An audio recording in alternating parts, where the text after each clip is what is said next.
I never closed my curtains. Looking back, I should have found that detail more significant, but for 3 years I'd lived in that apartment without ever thinking twice about it. Fourth floor, facing the courtyard, surrounded by other buildings full of people living their own lives. I was invisible in plain sight, or so I thought. That's what the city promises you, right? Anonymity. The freedom to exist without observation.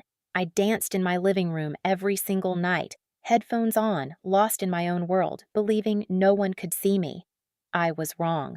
Her name was Vanessa. She lived in the building directly across from mine, and on a Tuesday evening in late September, she knocked on my door holding a bottle of wine and wearing an expression I couldn't quite read. Nervous, maybe, amused. Something else underneath that made my stomach flip. "I'm your neighbor," she said, gesturing vaguely toward the courtyard between us. "Building C, 4th floor. I've been meaning to introduce myself for a while now." I stood there in my paint-stained sweatpants and oversized t-shirt, very aware that I hadn't brushed my hair since morning. She was stunning in that effortless way some women manage. Dark hair pulled back, sharp cheekbones, eyes that seemed to hold entire conversations before her mouth caught up. "I'm Maya," I managed, taking her extended hand. Her grip was warm and firm. "I know this is weird," Vanessa continued, and something in her voice made me invite her in before I'd fully processed what was happening. "But I wanted to tell you something, and I figured it was better to be direct than creepy about it." We sat on my couch, the wine bottle between us like a peace offering neither of us had opened yet. The September light was fading outside, turning everything golden and soft. "Yeah, you dance," she said finally. "Every night, around 10:30, sometimes earlier on weekends. You wear those same gray sweatpants and you move like you're the only person in the world." The heat that flooded my face was instant and total. "Oh my God." "No, wait." She leaned forward and I caught the scent of her perfume, something subtle and expensive. "I'm not trying to embarrass you. It's actually the opposite. I've been watching you for months and I know how that sounds. But Maya, the way you dance, it's the most beautiful thing I've seen in years." I didn't know what to say. Part of me wanted to run to my windows and tear down every curtain in the apartment. Another part, a part I didn't quite recognize, wanted her to keep talking. "I work from home," Vanessa explained. "Freelance graphic designer. My desk faces your building, and every night, like clockwork, you appear in that window and you just let go. No performance, no self-consciousness. Just pure joy." I started timing my evening breaks around it. "That's incredibly creepy," I said, but I was smiling despite myself. "I know. That's why I'm here with wine and a confession instead of just being a silent observer forever." She picked up the bottle, examining the label like it held answers. "I'm also here because last week you danced to something slow, and you looked so sad, and I realized I'd started caring about you without ever speaking to you. That felt like a line I needed to address." The song she meant came to me immediately, a breakup ballad I'd played on repeat after my ex-girlfriend had picked up the last of her things. I'd cried through that dance, letting the music carry grief I didn't know how else to express. "Bad week," I said quietly. "I figured." Vanessa met my eyes, and the intensity there made something in my chest contract. "Look, I know this is all kinds of inappropriate. You can absolutely tell me to leave and never speak to me again, but I've spent 6 months watching you be more alive in 10 minutes of dancing than I've felt in years, and I thought maybe we could be friends. Or at least I could apologize for being a voyeur and we could drink this wine and pretend this conversation never happened. I should have been more unsettled, a stranger admitting to watching me through my window, tracking my habits, learning my rhythms. But there was something in her honesty that disarmed me completely. And underneath my embarrassment, I felt something else. Seen. Actually, truly seen, maybe for the first time in years. "What kind of wine?" I asked. Her smile transformed her entire face. "The expensive kind." I figured if I was going to be creepy, I should at least be classy about it. We opened the bottle. One glass became 2, became 3. Vanessa told me about her work, designing book covers for independent publishers, how she'd moved to the city 5 years ago after a divorce that had hollowed her out. I told her about my job at the museum, restoration work that required steady hands and infinite patience, how I'd learned to dance alone after my ex told me I was too self-conscious at clubs, too worried about what people thought. That's the thing, though, Vanessa said, and we were closer now on the couch, the wine making everything softer around the edges. When you dance in that window, you're not worried about anything. You're completely free. Because I thought no one was watching. Does it change things, knowing I was? I considered this. The mortification had faded, replaced by something more complex. I don't know yet. Ask me tomorrow. She left around midnight with promises to respect my privacy, to look away, to give me space to decide how I felt about all of this. But the next night at 10:30, when I stood in my living room with my headphones on, I couldn't help but glance across the courtyard. Her light was on, and even though I couldn't see her clearly, I knew she was there. I danced anyway, and this time, I danced for both of us. The thing about being watched is that it changes you, even when you don't want it to. Over the next few weeks, I became hyper-aware of my window, of the audience I now knew existed. My movements felt studied, self-conscious in a way they never had before. The freedom Vanessa had admired started to evaporate under the weight of her attention. We'd started having coffee together on weekends.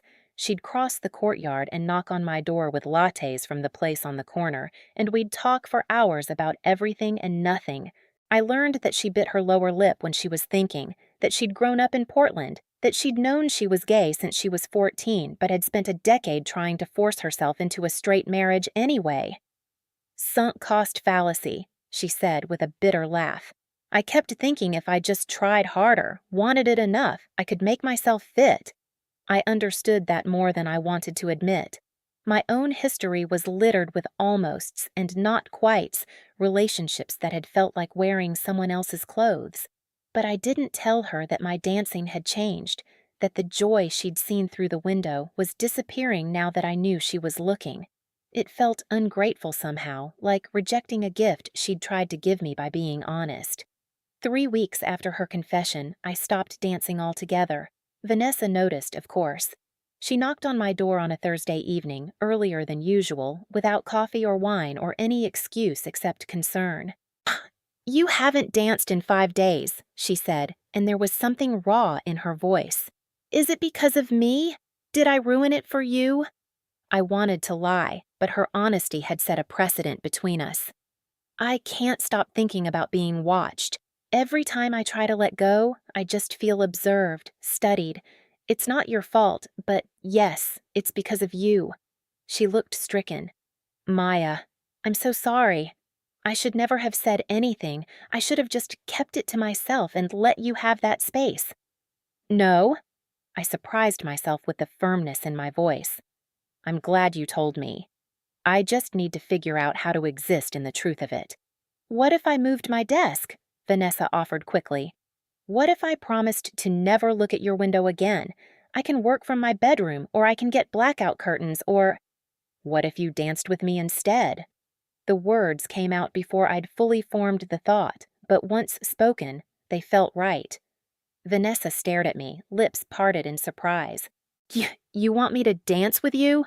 I want to not be alone in it anymore. I want to see you the way you've seen me. I stepped closer, close enough to see the flecks of gold in her brown eyes. Unless I'm reading this completely wrong and you just have a really intense appreciation for amateur interpretive dance. Her laugh was shaky. You're not reading it wrong. She came over that night at 10:30. I'd pushed my furniture back against the walls, creating more space in the living room. When I opened the door, she was wearing jeans and a soft sweater, her hair down for once, and she looked as nervous as I felt. I should warn you, she said, stepping inside. I'm a terrible dancer, like truly awful. I have no rhythm and even less grace. Good, then we'll be terrible together. I handed her one of my earbuds.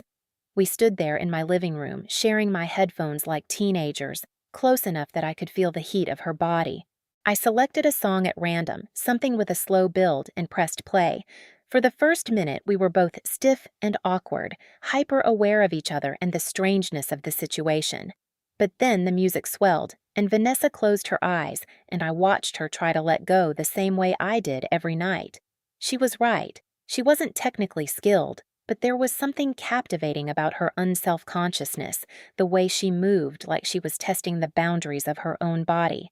I started moving too, letting the music guide me, and suddenly we were dancing together in the space between watching and being watched, seeing and being seen. Her hand found mine at some point, fingers lacing together, and we spun in a slow circle that had nothing to do with the rhythm and everything to do with the current running between us. When the song ended, we were breathing hard, faces inches apart. The earbud had fallen out of her ear, and in the silence I could hear my own heartbeat, or maybe it was hers. "I've wanted to kiss you since the moment you opened your door with paint in your hair," Vanessa whispered. "I have paint in my hair right now." "I know." She kissed me softly, tentatively, like she was asking permission with every second of contact. I answered by pulling her closer, by opening my mouth against hers, by letting 3 weeks of tension and confusion and want pour out between us. She tasted like mint and possibility, and when her hands slid into my hair, I made a sound I didn't recognize. We broke apart, gasping. Vanessa's eyes were wide, her lips swollen, and she looked as undone as I felt. "I've been watching you for months," she said, voice rough, "and I still wasn't prepared for what it would feel like to touch you." I kissed her again, harder this time, walking her backward until she was pressed against my wall. Her hands found the hem of my shirt, fingers skating across the skin of my lower back, and I shivered despite the heat building between us. "Is this okay?" she asked against my mouth. "Tell me if this is too fast." "It's not fast enough." We barely made it to my bedroom.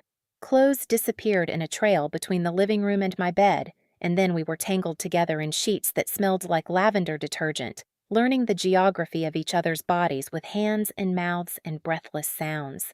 Vanessa was confident in a way that made me melt, directing my touch with gentle guidance, telling me what she wanted in words that made my face flush and my body ache. "There," she gasped when my fingers found the right rhythm. "God, yes, just like that." I watched her face as she came apart beneath me, the way her eyes rolled back, the arch of her spine, the pulse of her heartbeat under my lips pressed to her throat. She was devastating in her pleasure, completely unguarded, and I felt privileged to witness it. Afterward, she returned the favor with an intensity that left me shaking, her mouth between my legs, her hands gripping my hips as I writhed against her tongue. When I finally climaxed, I cried out her name into the darkness of my bedroom, and she held me through the aftershocks, pressing kisses to my trembling thighs. We lay together in the tangle of aftermath, her head on my chest, my fingers tracing patterns on her bare shoulder. Through my window, I could see across the courtyard to her apartment, her window dark and empty. "I can see your place from here," I said quietly. "I know. I've always been able to see yours too." She propped herself up on one elbow, looking down at me with an expression that made my breath catch. "Is this crazy? This whole thing?" "Completely." I tucked a strand of hair behind her ear. "But I think I've been dancing for you all along, even before I knew you existed." She smiled, and it was like sunrise. "So, what happens now? Now we figure out how to do this without curtains or distance, or pretending we don't see each other." I pulled her down for a kiss that was softer than the ones before, full of promise instead of urgency. Now we danced together. Vanessa stayed that night, and the next, and the one after that. Within a month, her things had migrated across the courtyard in a slow tide of toiletries and clothes and the oversized monitor from her desk. We danced every night at 10:30, sometimes slow, sometimes wild, always together. And I never closed my curtains because there was no longer anything I needed to hide. 6 months later, standing in our living room with her arms around my waist, swaying to music only we could hear, I realized that being seen had been exactly what I needed. Not the anonymous invisibility of the city, but the specific, intentional witnessing of someone who looked at me and understood what they were seeing. "I love you," I said into the curve of her neck. Vanessa pulled back just enough to meet my eyes. I know. I've been watching you fall for weeks. Creep, I said fondly. Your creep, she corrected, and kissed me until the city lights blurred outside our window and the only thing in focus was us.